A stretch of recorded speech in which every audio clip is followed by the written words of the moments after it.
Dan juga diberikan waktu transisi untuk pelaksanaan ekspor satu pintu ini.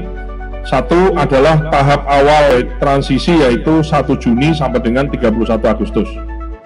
Jadi ada waktu transisi 3 bulan efektif dimulai dengan 1 Juni sampai dengan 31 Agustus. Ekspor komoditas tetap berjalan dalam masa evaluasi dan transisi ini dievaluasi selama 3 bulan. Nah, diharapkan misalnya tanggal 1 September itu kalau sudah ada perusahaan yang sudah siap bisa langsung, ibaratnya kegiatannya bisa langsung, transisinya selesai langsung, kemudian kegiatannya diserahkan ke DSI. Sekali lagi, DSI tidak mengambil keuntungan, hanya mengelola dan sekaligus mengawasi kegiatan ekspornya.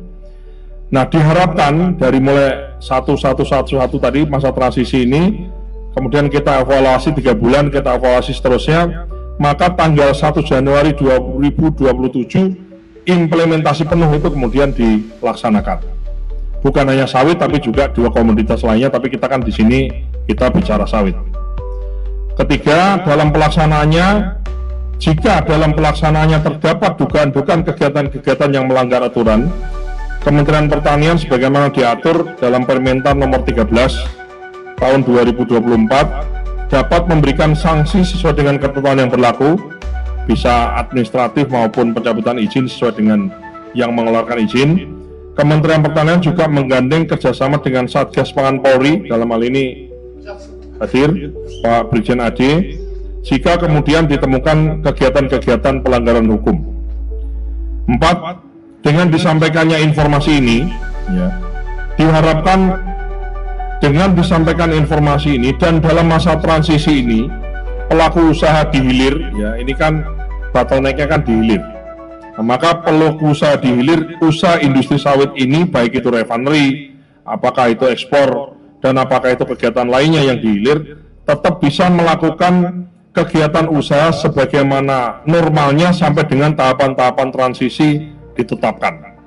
Diharapkan setelah diumumkan ini terjadi penyesuaian harga pembelian TBS. Kami mohon kepada pelaku usaha PKS, pabrik kelapa sawit di seluruh Indonesia. Kami sudah mengidentifikasi ada 139 pabrik PKS yang tersebar di seluruh wilayah Indonesia ini yang menurunkan pembelian harga TBS-nya. Kami harapkan untuk setelah ini itu kemudian didukung oleh hilir, ya di bawahnya lagi itu kemudian menyesuaikan ketidakpastiannya jadi pasti, ketidaktahuannya jadi tahu, kemudian kekhawatirannya jadi kemudian tidak khawatir lagi. Maka diharapkan terjadi penyesuaian pembelian TBS sebagaimana harga acuan CPO yang ditetapkan di wilayah masing-masing.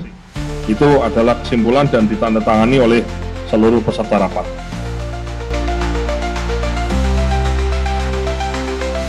Kita berharap dengan pertemuan hari ini bisa mengklarifikasi segala ketidakpastian tersebut, tinggal nanti mungkin dalam menuju ke 2027 ini tetap masih harus ada tahap-tahap yang contoh ini misalnya pembelian, siapa yang nanti melakukan pembelian, apakah DSI atau si eksportir langsung. Nah, ini nanti pasti akan dalam perjalanan menuju 2027 ini semuanya akan didetailkan.